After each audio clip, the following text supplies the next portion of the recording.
something else I wanted to show you guys. I've shown you before how to take apart the whole entire door, but if you ever need to get access just to the adapters for the controls in the door, it's real easy to take that apart real quick. You just need your pry tool, go in from the side, and you can get it propped up. And if you can get your fingers underneath, which I can't do one-handed. Here we go.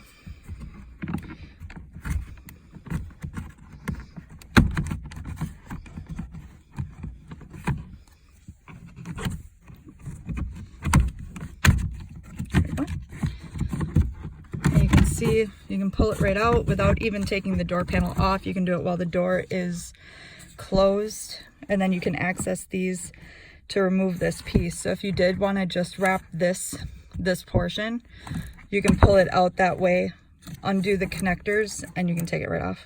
Real easy to just put right back into place. You can see how this piece here kind of goes off to the front.